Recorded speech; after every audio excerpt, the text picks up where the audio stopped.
जब मैं घर से गुस्से में बड़बड़ाते हुए निकल आया था और बस स्टैंड की तरफ आगे बढ़ने लगा, मैं मन ही मन बड़बड़ा रहा था।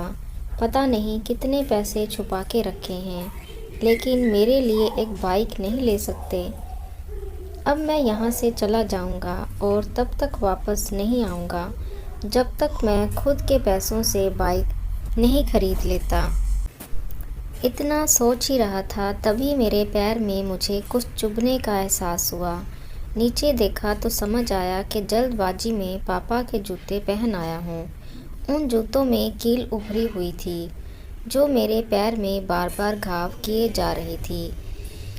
लेकिन उस समय गुस्सा अधिक था, तो मैं बड़बड़ाते हुए आगे बढ़ गया। एकाएक मुझे याद आया कि मैं पापा का पर्स भी साथ ले आया हूँ। मेरे खुराफाती दिमाग में एक ख्याल आया, क्यों ना आज पापा का पर्स चेक किया जाए, जिसे आज तक उन्होंने किसी को हाथ तक नहीं लगाने दिया था। पता नहीं कौन सा खजाना छुपा है इस पर्स में, जो किसी को हाथ नहीं लगाने देते थे। जब मैंने पापा का वह पुराना पर्स खोलकर देखा तो उसमें पैसे तो नहीं मिले, लेकिन पैसों की जगह पर एक डायरी रखी हुई थी।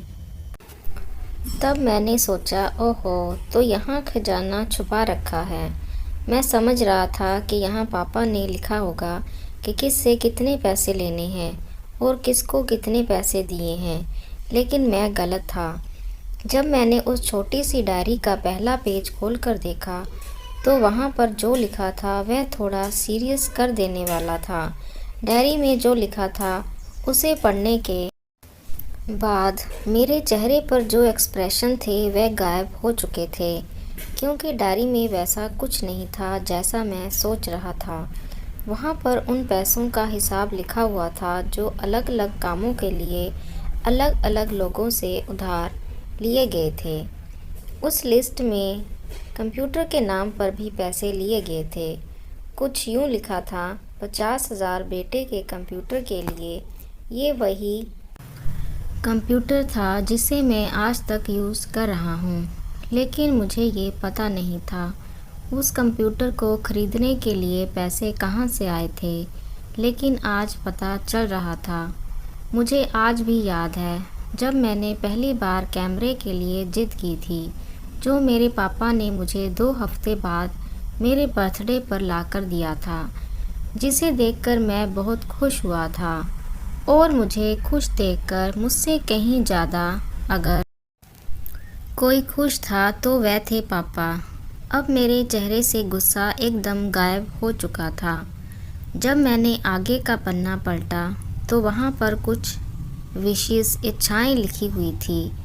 पहली जो विश थी उसमें जो लिखा हुआ था, अच्छे जूते पहनना। ये बात मेरी कुछ समझ में नहीं आई। तभी मेरा पाँव अचानक सड़क पर भरे हुए पानी पर जा पड़ा और तभी मेरे पाँव में कुछ गीलापन होने का एहसास हुआ। जब मैंने जूता उतार कर देखा तो उसका तला टूटा हुआ था। ये देखकर मुझे डायरी में लिखी बात याद आ गई। तभी मुझे माँ पापा की कई बातें भी याद आ रही थी कि कैसे माँ जब कहा करती थी पापा से, अब तो जूते पुराने हो गए हैं, नए ले लीजिए, तो पापा अक्सर ये कहकर टाल दिया करते थे, जूते अभी और चलेंगे, अभी कुछ दिन पहले तो लिए थे। मुझे आज समझ आ रहा था कि कितने दिन और चलेंगे। साथ ही साथ ये भी समझ आ रहा था कि पापा पर्स को क्यों छुपा कर रखते थे। तभी उस डायरी को पढ़ते हुए बस स्टैंड पर पड़ी बेंच पर आकर बैठ गया। अब उस डायरी का आखिरी पन्ना बचा हुआ था। उस पन्ने को जब मैंने पलटकर देखा तो वहाँ कल की डेट लिखी हुई थी। तारीख के नीचे लिखा हुआ था 50,000 रुपये बाइक के लिए। बस इतना पढ़ा और दिमाग सन्न रह गया। अब मेरे मन में कोई शिकवा गिला नहीं बचा था, बस मेरी आंखों से आंसू चले जा रहे थे। मुझे आज तक नहीं पता तब मैं क्यों रोए जा रहा था। अब मैं जल्दी से घर की तरफ भागा, लेकिन जूतों की वह कील पाँव में अब तक घाव बनाने में कामयाब हो चुकी थी। मैंने जूतों को रास्ते में ही निकालकर फेंक दिया और भागते लड़खड़ाते हुए घर जा पहुंचा। लेकिन पापा घर पर नहीं थे। मैं समझ गया वह कहाँ थे। मैं सीधा पास वाली बाइक एजेंसी की तरफ भागा। पता नहीं आज कहाँ से इतनी ताकत आ गई थी कि मैं भागते हुए थक नहीं रहा था, और वह भी बिना जूतों के नंगे पैर। जैसे तैसे मैं बाइक एजेंसी पर पहुंचा। पापा वहीं थे। मैंने पापा को दौड़कर गले लगा लिया और मेरी आंखों से आंसू रुकने का नाम ही नहीं ले रहे थे। पापा को समझ नहीं पा रहे थे आखिर हो क्या रहा है, मैं क्यों रो रहा हूँ। मैंने पापा से कहा, पापा मुझे मोटरसाइकिल नहीं चाहिए, आप अपने लिए जूते ले लीजिए। अब आज से मैं जो भी करूँगा अपनी मेहनत से अपने बलबूते पर पढ़कर करूँगा।